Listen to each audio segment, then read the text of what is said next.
Deuxième fois, moi, que je participe à ce salon, que je viens l'ouvrir au nom du président de la République. Et ce que je note, c'est la participation croissante des professionnels du bâtiment à ce grand rendez-vous de la construction au Sénégal. J'ai noté la présence habituelle des entreprises d'origine turque, des entreprises françaises, italiennes, mais cette année, j'ai vu aussi qu'il y avait une participation importante d'entreprises originaires de l'Inde.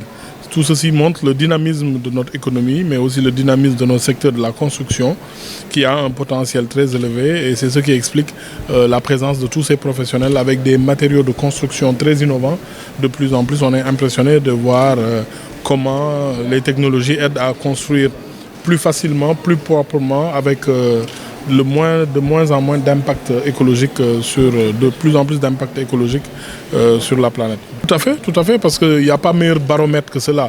Souvent, quand nous, hommes politiques, on le dit, on peut penser que c'est pour peut-être maquiller des choses, mais voir un salon aussi important avec 200 participants, des participants qui viennent de pays avec une importance majeure dans le secteur de la construction. Ça montre que la destination Sénégal en termes d'investissement est une réalité, mais aussi que tous ces pays veulent bien venir participer à ces grands défis du président de la République sur la construction, mais aussi les projets importants développés par le secteur privé, que ce soit des projets immobiliers, des projets industriels, mais aussi d'autres projets qui ont l'avantage de booster notre économie. Oui, d'ailleurs, je les félicite parce que je me rappelle, il y a quelques années, c'était au CICES. Maintenant, c'est au Palais des Expos de Diamniadio. Ça montre que d'année en année, l'organisation se bonifie et nous tendons vers la perfection. C'est le lieu de les féliciter et de les encourager pour davantage de présence sur la destination Sénégal.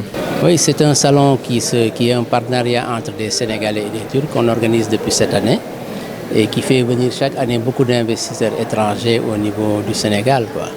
À ce moment-là, nous avons plus de 200 et il y a un partenariat très fécond entre le secteur privé sénégalais et le secteur privé étranger. Et bon, David, il arrive à l'instant même, c'est le directeur général national du projet. Et donc, depuis pratiquement 7 ans, on l'organise ici et cette année, ça a été un très, très grand succès. Succès, oui. Voilà, vas-y, donne ton mot. Merci d'être venu. Nous sommes très très ravis d'avoir ce intérêt à ce salon. Alors ça va faire 7e édition comme M. Modibo l'a constaté. Nous sommes très contents de l'intérêt des visiteurs qui viennent visiter le salon. Et voilà, nous continuerons à faire des salons pour évoluer les besoins du Sénégal dans le secteur de BTP.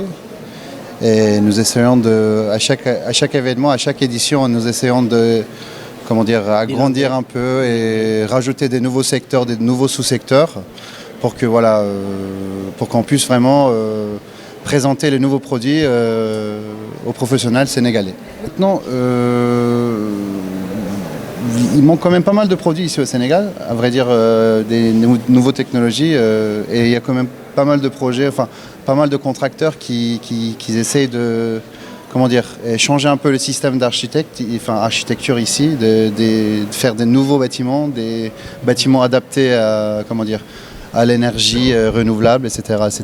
Donc et je pense que ça aussi, ça fait partie de notre événement parce qu'on a cette année, comme vous l'avez vu, on a rajouté le secteur d'énergie renouvelable dans le secteur de BTP. Donc on essaie de faire une fusion entre les deux, par exemple, ça pourrait être un défi. Après, voilà, il y a d'autres choses, peut-être tu peux rajouter un petit peu. On a juste ce qui est très important dans les nouvelles normes climatiques. Donc les bâtiments vont évoluer dans les normes climatiques. Nous avons des constructeurs qui sont spécialisés à cela.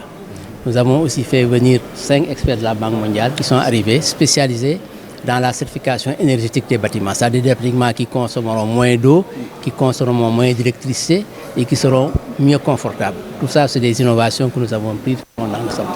Les prix sont accessibles, mais toute une technologie a un coût. Le téléphone, vous avez le téléphone, vous avez toute une marque de téléphone, mais c'est la même chose dans le bâtiment. Toutes les technologies ont un coût. L'essentiel, c'est de construire des bâtiments innovants qui sont plus adaptés au changement climatique. C'est ça un peu le but. Et dans le salon, tous ces grands investisseurs sont dans la salle, quoi.